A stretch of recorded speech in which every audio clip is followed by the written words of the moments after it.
just a bloke in a bar. What is up, ladies and gentlemen? Welcome to another episode of Bloke in a Bar, and I have Australian boxer Michael Zerafa with me. How you going, brother? Good, brother. Yourself? Very, very good, thank you. Very good, mate.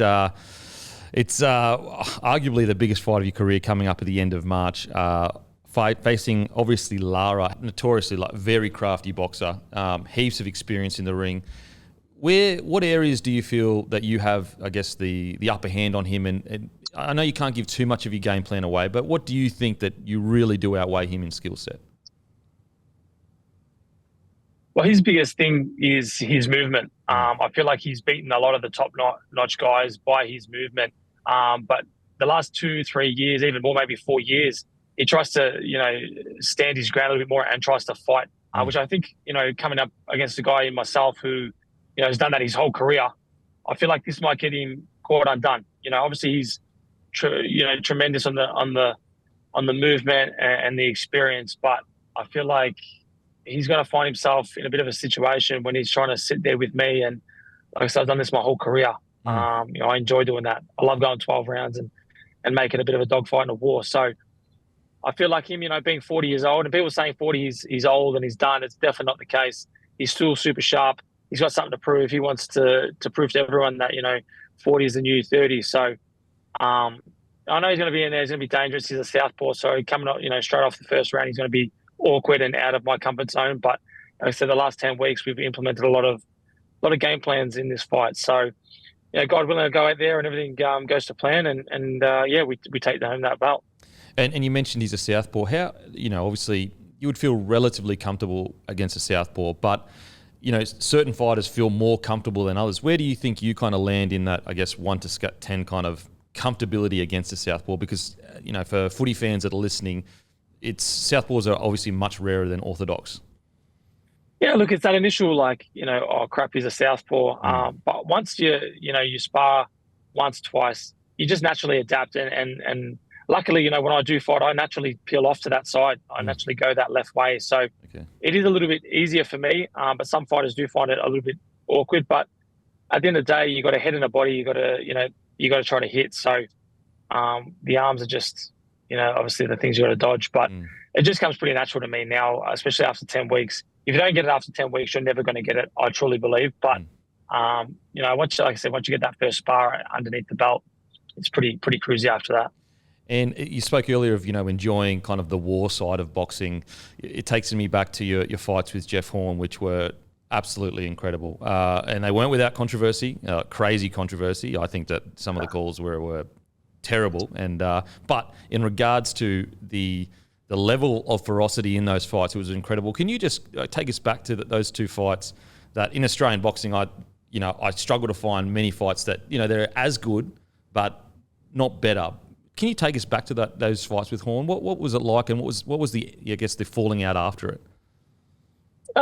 Look, man, they were two tough fights. Credit to Horn and the team, but I truly believe I won both those fights. Well, I knocked him out in the first one, so I didn't leave it to the judges. But the second one, people are still talking about it today. That the decision should have gone my way. They should have stopped the fight. But even when you watch back the actual fight, they gave it to him on an MD decision, which I don't even know how they got that. I won 7, 8 out of the 10 rounds, so it should have been a UD decision to me. But, that's done and dusted. But there was a lot of animosity going into that fight, between me and Jeff and, his team. It branched out to bring in the team into it. But, we're on good terms now. And, he was a great athlete and a guy that naturally isn't talented. He just worked hard. He didn't have that natural ability to be slick and use his footwork. He just used his raw toughness and, his heart, which got him over the line. But it was two great fights, and again, in Australian history. So I'm glad to be a part of that. And again, the best is yet to come. And so with this fight, we spoke earlier about the rewards on the other end. I know, it's almost sacrilege to say, what happens after this fight, because you can't disrespect the opponent in front of you. But in saying that, the reality is, as any athlete, they look at a certain performance or they look at a certain event coming up and they say, if we win, this will happen. I guess, what are you looking for if you do get the W March 30? I've got a mandatory. They've already pretty much made that quite clear for me. But in Elijah Garcia. But I want the biggest fights. You know, there's talks about me fighting Janovic, who holds 2 of the 4 belts. You know, there's guys like Charlo in my division that holds the WBC belt. I've got a mandatory. There's also, like a potential Tszyu fight. There's so many fights that I want, you know, before, you know, I get too old and have to hang them up. You know, I want to fight some big names, and hopefully if I can get some more belts and try to unify, that's definitely the plan. You know, 1's great, but 4 is what we want. You know, so if I can try to work towards that, not saying we will, but that's obviously the plan. You know, I want to try to fight the guy that's got majority of the belts, and that at the moment now that's Janovic. And as Aussie, you know, I know that there are so many other opponents out there for you if you do win. But as an Aussie, the Tim Tszyu question has to come up, because I would absolutely love to see that fight. Now, I don't know how much you can talk about, but obviously the controversy, you know, was set up last time. Could you, and I know you've probably spoken about it quite a lot, you know, in boxing circles, but in rugby league circles, we're all looking towards that fight. What kind of happened there with the fight that eventually fell through?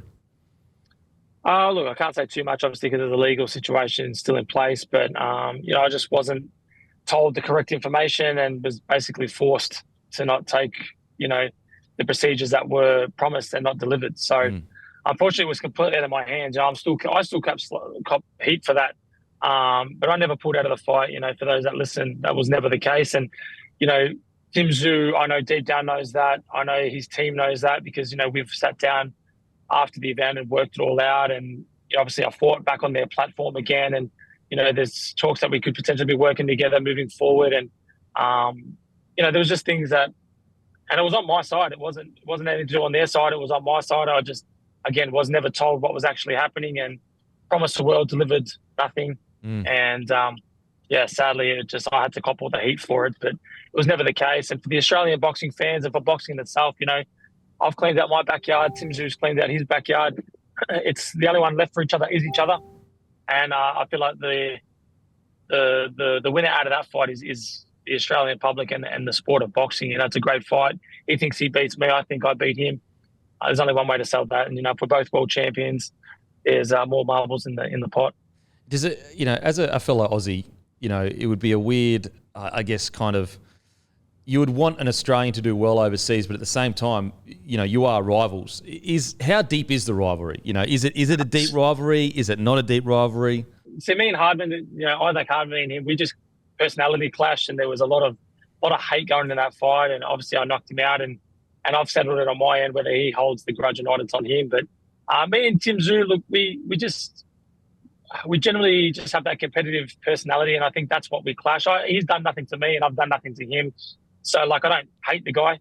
You know, and I've actually, in other media, you know, things I've said, yeah, hopefully he does well. You know, I want an Aussie to win. Obviously, we're Aussies. We're all meant to stick together. And at the end of the day, when it comes to me and him, obviously that's when the animosity starts and that hate fires back up, because obviously I'm not going to go against myself or my team. So, but in this situation, no, I definitely want him to go over there. I want us both to go over there.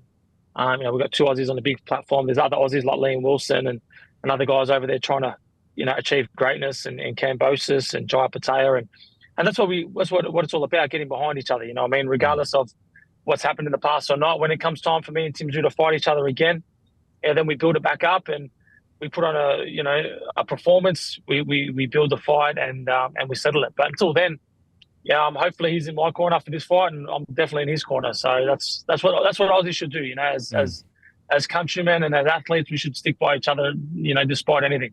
Yeah. It's I tell you what, as an Aussie, I'd obviously totally agree with you, but that fight eventually, I absolutely would love it. Now, I know that it was a decisive win against Hardman, you know, a very decisive win. And look, you're kind of potentially on a bit of a different trajectory right now. Would you ever sometime down the line consider a rematch with Hardman just because there was so much bad blood? Look, I mean, if it went 12 rounds and it was a close fight and it was, you know, it was in Melbourne and, yeah, people saying, oh, should have gone this way, should have gone that way. I mean, look, I'd definitely have the rematch, but, you know, I mean, you didn't go 2 rounds. You know, you went 4 minutes. I knocked you out quite convincingly. I beat you in the first round, knocked you out halfway through the second. I mean, look, unless you financially, it was rewarding or there was a world title on the line that set me up for something, then there's no need for me. I was always taught once you fight someone once and beat them, there's no real reason to fight them again. There's no benefit in that for yourself because you've already done that. You've beaten them. You're just giving them the opportunity to get one back on you. I truly believe if I fight Hardman 10 times, I beat him 10 times, just stylistically. But he's doing well. He's got that punching power.